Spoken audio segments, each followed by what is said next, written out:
Show with our very special guest star, Carol Burnett.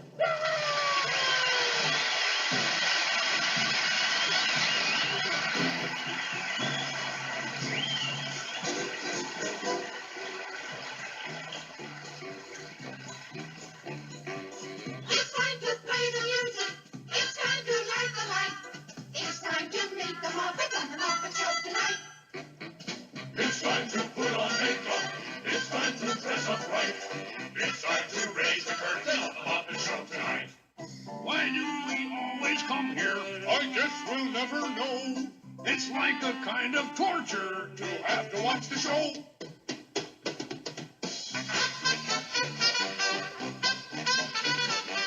But now let's get things started. Why don't you get things started? It's time to get things started on the most Sensational, inspirational, celebrational, motivational. This is what we call a Muppet Show.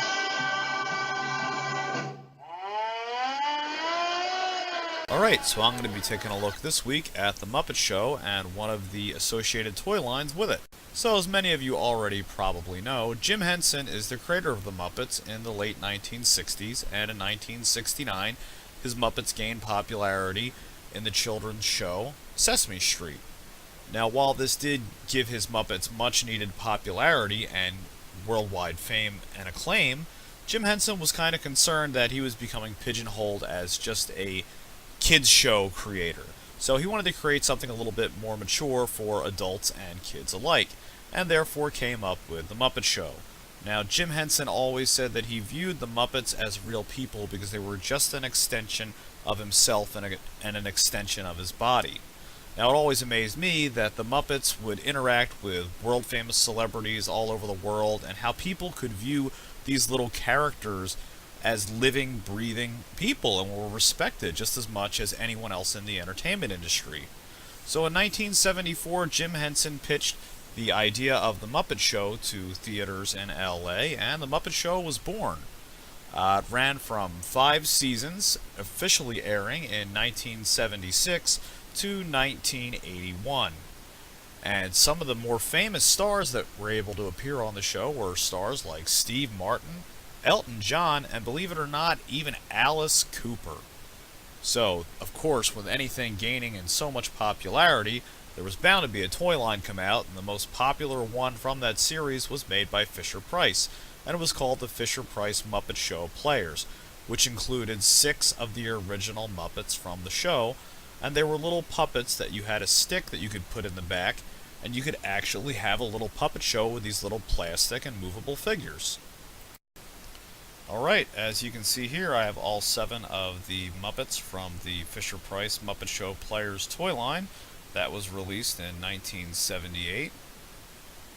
And here I have Rolf, Animal, Scooter, Kermit the Frog here, Miss Piggy, Fozzie Bear, and Gonzo the Great, my personal favorite.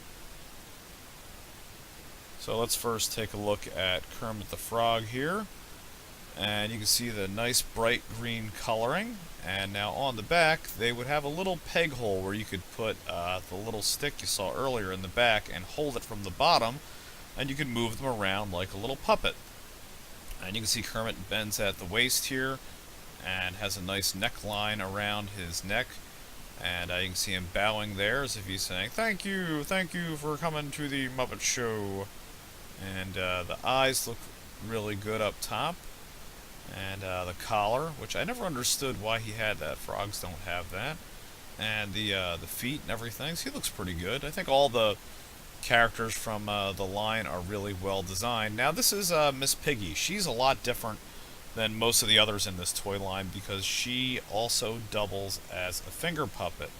She has the hole in the back of her head here, but also has a hole where you can just use the toy as a finger puppet. I guess if you lost the stick, I really didn't understand why they just didn't include feet with her. She looks good, but I don't really remember Miss Piggy in the whole gown garb. I kind of remember her in like the karate garb, and always just being violent. And she was glamorous in the show too, but I think everybody remembers her more for just being really violent. But I think she looks pretty good here with the pearl necklace and the gloves.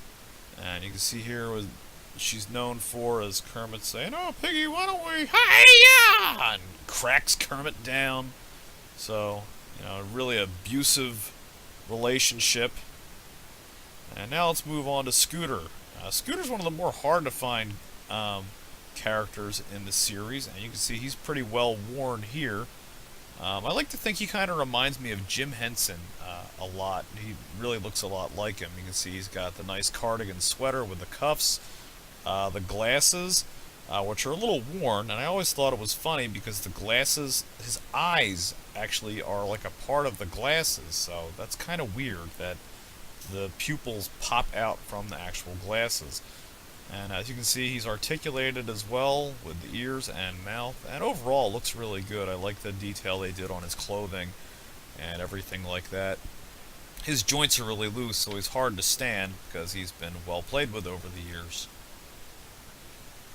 Alright, and moving right along, we're going to go to, of course, everybody's favorite Waka Waka, Fozzie Bear. And he always reminded me of kind of like Rodney Dangerfield, like a horrible comedian who really only ever got a laugh out of his own jokes. And I think this is a really good representation of him with the big bow wrapped around his neck and the hat that he would always wring in his hands when he'd ever be doing bad on stage. And there's even a tear in the hat, which is kind of hard to see here. And you can kind of imagine in his hand here, he would have a microphone in the one hand and be on stage and trying to win people over with his terrible jokes without getting booed off the stage. And pretty well detailed, I think, and looks really nice here. So he'll take his bow. We'll put him back over here.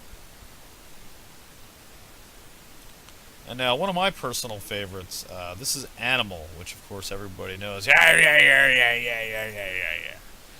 And Animal's awesome, because I think he is a great representation of just, like, a free-spirited person. And this figure really captures it. I love the neon pink or orange that they used for the skin tone. And the feet look great. The ripped shorts look really good, and he has the castanets in his hands, which I still think are like drumsticks, but they kind of look more like castanets. He has the vest with the paisley print, and you can see he has that sash that goes around his ripped jeans there, and the teeth with the purple face. And this really just captures the spirit of Animal here. It just really captures the spirit of the 60s in him. And looks really cool. This is a really well done figure, and the colors just go together really well. And you can just imagine him just going crazy, and just banging on his drums. So he's really fun, and visually, I think he's my favorite out of the whole series. I just love the whole color scheme. They got him absolutely perfect. And now here's a character that I'm surprised that they did. This is Rolf. And I think a lot of people don't really remember Rolf. He was the piano player in Dr. Teeth's fantastic band. And he's just very plain. There's not much to say about him. He is indeed a dog. I'm not quite sure what breed of dog he is. But he was always more of Kermit's kind of confidant when Kermit would be nervous. And he'd be like, "Oh, I don't know how the Muppet Show's going." And he'd be like, "Oh, well, Kermit, sometimes blah, blah, blah, blah, blah," but just give some sobering advice. And, he was Kermit's best friend, even though it was never really, he wasn't a popular character in the show. But the detail's good for what it is. I mean, the fur looks nice, but, he's just very somber, very serious. And I'm surprised that in this series that they didn't do Dr. Teeth or more members of, Dr. Teeth's band. I mean, they really could have expanded, the line with the Swedish Chef and everything like that. And that'd be really cool if somebody ever did another line, of Muppet characters. I know that they did with like Funko Pop and stuff, but like a more sculpted line. And this is my favorite. I've saved till the very last because this is one that I've had since I was a kid. This is the Great Gonzo, of course. And he's just a wacky, like alien. I don't even know what in the heck he's supposed to be with that gigantic nose. And I've definitely bent that over the years. I've had this pretty much my entire life. And you can see he's got his purple suit with the black tie and the cummerbund underneath, and he's carrying a rose or a carnation because he would always propose to Miss Piggy and Henrietta the chicken and always get smacked around or rejected. And I think they did the face and the coloration on the eyes really well. And I think there's a little Gonzo in all of us. You look at him, you look at his face, and he kind of has a, he kind of has a Mona Lisa smile going. You can see he's very melancholy and a little depressed, but all in all, he still wears his heart on his sleeve and takes that rose and, still proposes his, love and still just is the best Gonzo that he can be. So he's a weird character, but he just doesn't care what anybody thinks and just keeps on being himself.